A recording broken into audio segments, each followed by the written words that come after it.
Hello. Good evening po. Palakpakan po natin ang Panginoon. Hallelujah.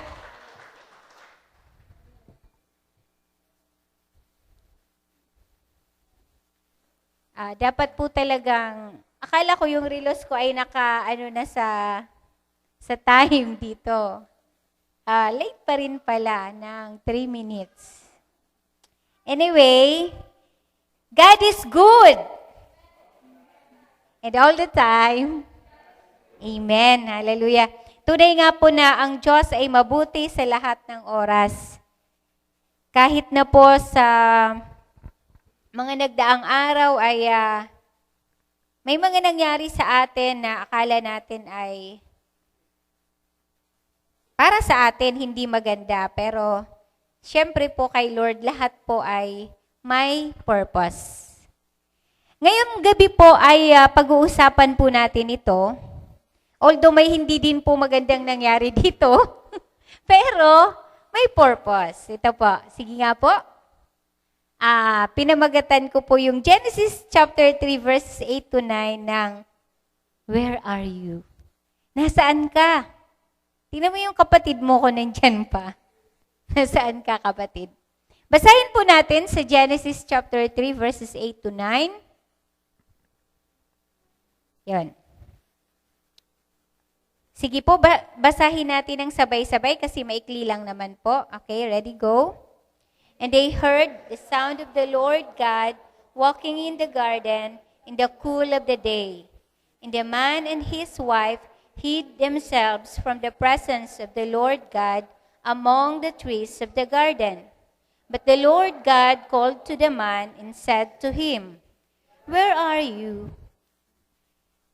Tayo pong lahat ay manalangin. Panginoon, salamat po o Diyos sa gabing ito. Salamat po sa iyong mga salitang nahayag. Panginoon, ikaw po ang patuloy na mag-prepare sa aming mga puso, sa aming mga isipan. Ikaw po ang siyang patuloy na magkaloob sa amin ng understanding of your words. And let your Holy Spirit, O God, move upon us. Ikaw po ang patuloy na manguna sa amin, maging sa iyong lingkod, Lord. Ikaw po ang mangusap sa bawat isa sa amin, O Diyos. Lord, we thank you sapagkat ikaw ang aming Diyos na kailanman ay hindi nagbabago. Ikaw ang aming Diyos na may likha ng langit at lupa at may bigay ng aming mga buhay. Pinupuri ka po namin at pinasasalamatan at ang iyong mga salita'y aming tinataas, O Diyos. We praise you, Lord, and we glorify your holy name. In Jesus' name we pray. Amen.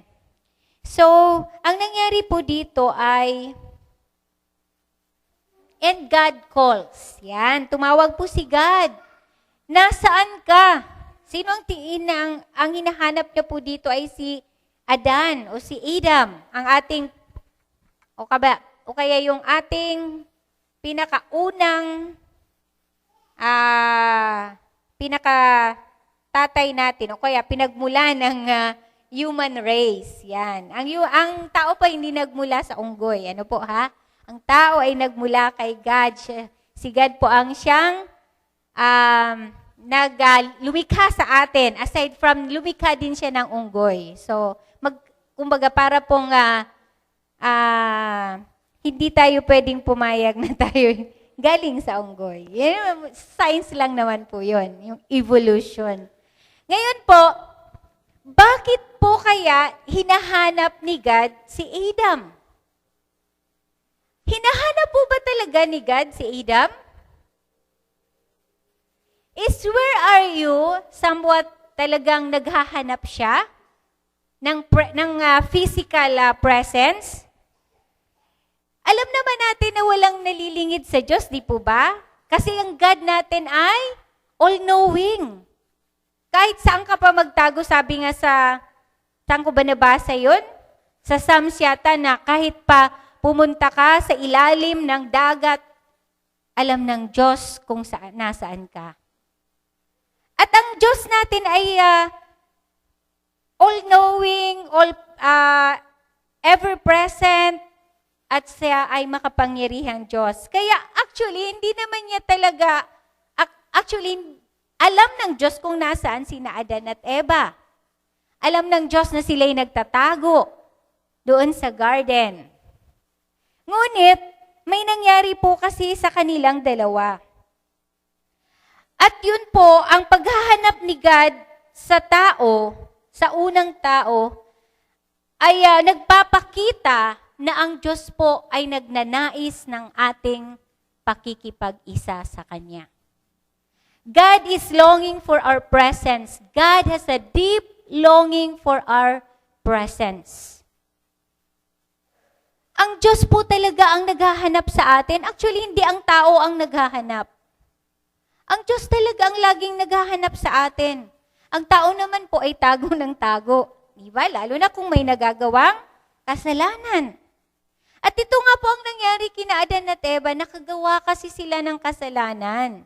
Kaya yung unang napakaganda nilang fellowshipping, bonding with God, ay nabahira ng takot sapagkat nakagawa sila ng kasalanan at yun po ay yung hindi nila pagsunod sa utos ng Diyos. Kaya nung namalayan nila, natatakot na sila sa presence ni God at hindi na nila kayang humarap sa Diyos. Totoo nga naman po, sapagkat ang ating Diyos ay banal at walang kasalanan, hindi po natin kayang makita ang kanyang mukha ng harap-harapan sapagkat tayo po ay makasalanan. Ganun po yung naging feeling noon ni na Adan at Eva, kaya nagtago sila. Actually, sana hindi naman na kailangan ni Lord na hanapin sila. Pwede naman sabihin ni God, aha, nandyan kayo. Pero nilagay pa rin sa Bible yung word na, where are you? Nasaan po tayo? Nasaan po tayo kapag ninanais ng Diyos o hinihintay ng Diyos na sa tuwing umaga tayo'y gumigising, ay nais niyang tayo'y makaharap niya? Nasaan po tayo? Nasaan po tayo tuwing Sunday kung hindi po tayo nakakasama sa pananambahan ng ating mga kapatid? Siguro nagsasabi sa iyo ang God na, where are you? Ito pong question na ito ng God ay nagre-reveal ng dinidesire niya talaga po na tayo'y lagi niyang makapiling. Kung paano dinidesire natin yung presence ni God, much more po yung desire ni Lord. Sapagkat in the first place, the very purpose why God created us is to have fellowship with us. Ang Diyos naman po ay talagang nilikha tayo para lagi niyang makapiling o lagi niyang makasama. Ang tao naman po ay nung nakita niya na maganda yung pagkakalikha ng Diyos sa kanya, nagkaroon na ng lakas ng loob na sumuway sa Diyos. At yun po ang nangyari kina Adan at Eva. Kaya yung pong napakagandang relasyon nila na bahira ng kasalanan.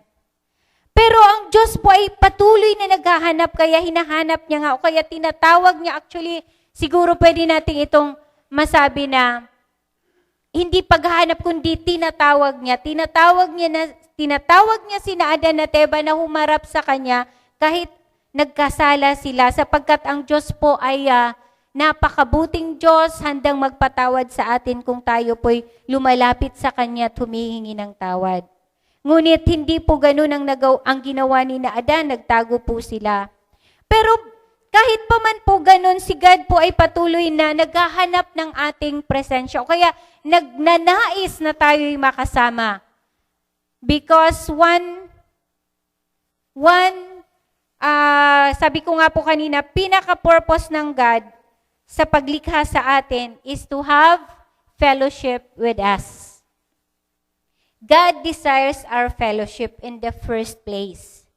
Ang word pong fellowship, actually ang pinagmulan nito ay salitang Grego na koinoia. Yan. Mahina po ako sa Greek. Hindi pa ako nag-aral ng Greek. Kaya ang ibig sabihin po ng fellowship sa English ay communion. Ang communion po ay it connotes being together. Yung lagi mo siyang kasama or ang Diyos, nais kang laging nakakaharap. Ang Diyos, nais niyang laging naririnig ang boses natin. O ang Diyos, nagnanais na lagi tayong lagi natin siyang isang guni kapag may nais tayong itanong sa Kanya o may gagawin tayong decision. Ganun po ang hinahanap ng Diyos na fellowship sa atin. God wants to have an intimate. Hindi lang yung parang acquaintance lang natin si God. Kapag makita, doon lang parang close. O kaya kapag pumupunta lang sa church, doon lang parang close. Pero after sa church, from Monday to Saturday, nawala na naman yung ating paghahanap o yung longing sa presence ng God. Pero si Lord po hindi nawawala. Hindi nawawala ang pag-ibig ng Diyos sa atin. Because God wants to have an intimate communion, an intimate bonding, a close fellowship with us. Sa Leviticus po, ang sabi ng salita ng Diyos, ito po'y nagpapakita na talagang ang Panginoon ay interesado talaga na sa pakikipag-isa lagi sa atin o sa pakikipag-fellowship sa atin. Sabi sa Leviticus 26:12, I will walk among you and be your God. Si God na mismo ang nag-o-offer na, ako ang Diyos nyo. Kilalanin nyo akong Diyos nyo. Si God na makapangyarihan sa lahat, siya na yung talagang parang kumbaga kung sa term natin ay makulit. Ganun na si God sa atin dahil lang sa longing niya na lagi tayong maka-fellowship. At ang sabi ng Diyos, be your God, and you will be my people.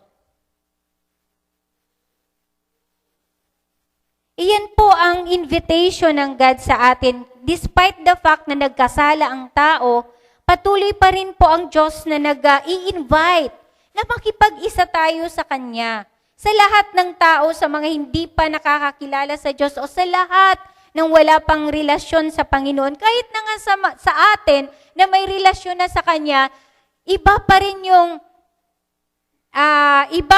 yung having a relationship with God is another thing, but having a fellowship with God is something. Hindi po porque may relasyon na tayo sa Diyos, nakikipag-fellowship na tayo sa Kanya. Hindi naman po guarantee yun. Still, kahit may relasyon tayo sa Diyos, katulad ni na Adan at Eva, na napaka-personal ng relationship nila, pero ninanais pa rin ng Diyos na lagi silang makita. Lagi silang maka-fellowship. Lagi silang makabanding. Ganun na lang po ang nais ng Diyos sa bawat isa sa atin. Because God actually enjoys having fellowship with us. Kayo po ba na-enjoy nyo yung fellowships kay God? O baka napipilitan lang po kayo, it's Sunday, I have to go to church. Or else, makukonsensya ako. Ganun po ba yung feeling natin? Sana po yung feeling natin every Sunday, or not even hindi Sunday, kundi bawat araw, sana po laging excited tayo to have time with God. Kasi yung pag-nurture ng relationship is giving time. Tingnan niyo po yung mag-asawa, hindi naman po lalago ang relasyon ng mag-asawa kung hindi sila laging nag-uusap, kung hindi sila laging magkasama. The more na magkasama ang dalawang tao, the more na nagiging close sila. The more na nakikilala nila ang bawat isa. Ganun po yung mag-asawa. Kaya po seldom, although may mga nagiging successful relationship, distant relationship, may mga nagiging successful, but seldom na nangyayari po yun. Always, it happened kapag distant ang relationship, ay hindi po lumalago. Because one have to commune or to have fellowship with others. Ganun po si God. Kahit na may relasyon tayo sa Kanya, still, hindi natin yun kasiguruhan na napakalapit na natin kay God. Or nai-enjoy na ni Lord yung fellowship natin. Kaya still yung word na where are you, patuloy pa rin po yun na sinasabi ng Diyos. Nasaan ka, Mika, ngayon? Nasaan ka, Fred, ngayon, sa araw na ito? Ganun si God. Every time na dinidilat natin ang ating mga mata, nai-excite na siya. At nais ng Diyos na lumapit tayo sa Kanya. Kaya lamang po, minsan sa atin pong kabisihan, at yun nga po mga na-overlook na natin na napaka-basic na bagay, nakakalimutan po nating unahin ang Diyos sa bawat araw. Minsan dahil nagpuyat ka, na nagising ka ng medyo tanghali na, and you are in a hurry to go to school or go to your office or to your work, and you forget God.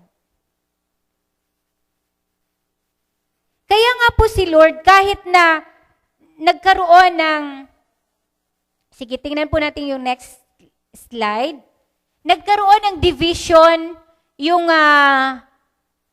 liwanag, nagkaroon, dapat sana total light yon. Pero nakita natin dito na yung kalahati ay dumilim. It's because of our sin. Kung tayo ay patuloy or laging nakikipag-fellowship kay God, laging liwanag po yung ating makikita, for God is light. Pero po yung kasalanan, kapag nakakagawa tayo ng kasalanan, nagiging madilim. Because darkness represents sin. So kahit na nga po nagkaganon, meron ng parang nabahiran yung relasyon natin sa Diyos, pero still, si Lord po ang gumagawa ng way para tayo muling yung relasyon natin sa Kanya ay mabuo at tayo ay lagi niyang makita or makapiling. So God gave His only Son for us. John 3:16. Ganun na lamang po ang pag-ibig ng Diyos sa bawat isa sa atin na Kanyang nilikha. Kung kaya't binigay niya ang isa niyang anak na si Jesus upang siyang mamatay doon sa krus at magsapo ng penalty for our sins in order for our relationship to be whole again.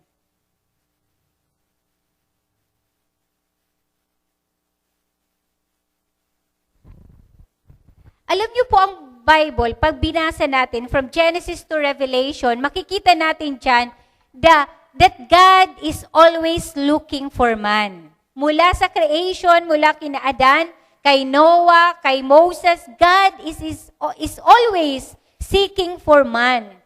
The whole Bible is the story of God seeking man. Because God desires fellowship with us. And He even provided, yun na nga po si Jesus binigay sa atin so that ang fellowship po natin ay muling mabuo. At yun na nga po, nung tinanggap natin si Jesus, meron na tayong relasyon sa Kanya, yung relasyon natin sa Diyos muling nabuo, but still, na-overlook po natin yung fellowship sa Kanya. Ang fellowshipping po with God, hindi lamang po tuwing Sunday. Akala natin, oh Lord, nakapag-fellowship na ako sa iyo kasi umattend na ako kanina or nag-attend ako ng Sunday worship. Hindi lamang po yun. Isa lamang yun. Ngunit ang nais ng Diyos sa bawat araw, meron tayong oras para sa Kanya, para siya'y ating makaniig sa panalangin, sa pagbabasa ng Kanyang mga salita, sa paghahayag ng Kanyang kabutihan sa ating kapwa. Kahit sa anong pamamaraan po pwede nating maka-fellowship si God as long as we are doing His will. Kaya po nasira yung fellowship ni God kina Adam and Eve sapagkat hindi na sinunod ni na Adam and Eve yung kagustuhan ng Diyos. Doon po nasisira yung fellowship natin kay God kapag hindi natin siya sinusunod. In 1 Corinthians chapter 1 verse 9, sige Noy, yan. Sabi po dito, God is faithful by whom we were called unto the fellowship of His Son, Jesus Christ, our Lord.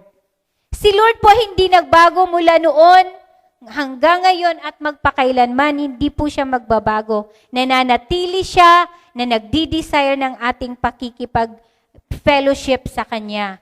Because, sabi nga po, yun talaga ang plano ng Diyos sa atin. Yun talaga yung purpose niya, kaya nilikha niya tayo. Because God desires to have an intimate relationship and a close fellowship with us through His Son, Jesus Christ.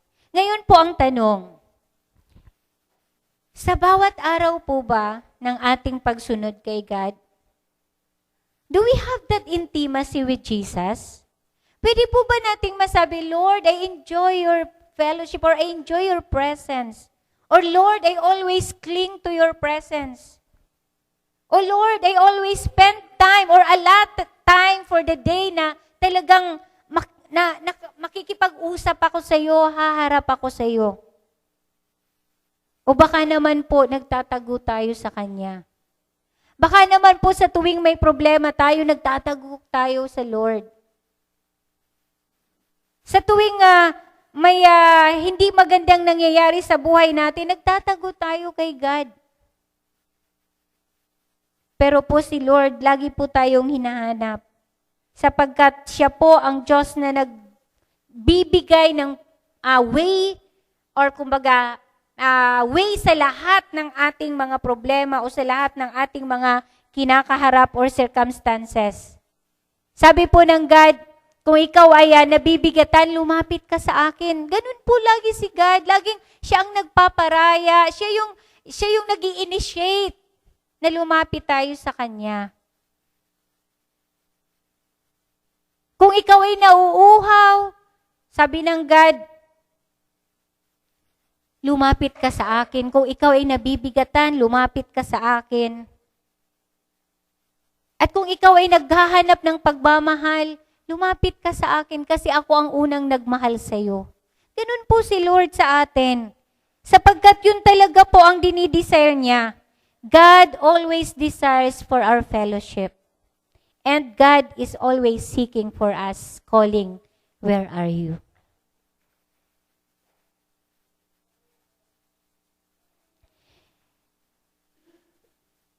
Sa pagkakataon na ito,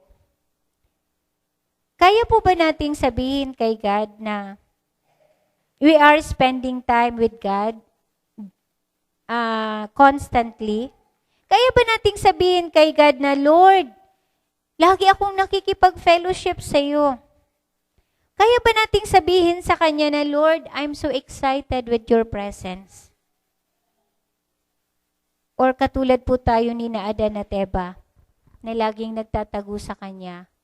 At tayo naman po ay laging tinatawag ng Diyos, nasaan ka? Nasaan ka, anak?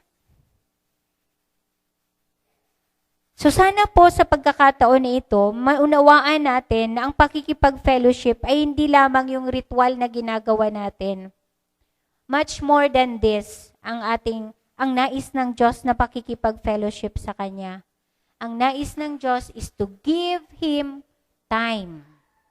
Bigyan natin lagi ng oras ang Diyos sa ating mga buhay sa bawat araw. Gawin po nating priority ang pakikipagbanding kay God above anything, above our work, above our relationship with others. Sapagkat yan po ang dinidesire ng Lord sa atin. Ang Diyos ay laging naghahanap ng mga anak niya na lumalapit sa Kanya. Nawa po ay lagi nating gawin. Tayo po ay humarap sa Panginoon at magkaloob ng ating pagmamahal sa Kanya at magkaloob ng ating buhay sa Kanya, sapagkat yun po ang nais niya sa atin. So as a challenge po, ito pong nais ko pong sa bawat isa sa atin, even to myself, let us seek Jesus constantly. Huwag po nating hayaan na laging siya na lang yung naghahanap sa atin. Pagkos tayo po ang laging mag-desire ng Kanyang presence. Let us have fellowship with Him at all times, every day, 24/7. And because it is what God wants for us. Tayo pong lahat ay manalangin. Panginoon, salamat po sa iyong mga salita.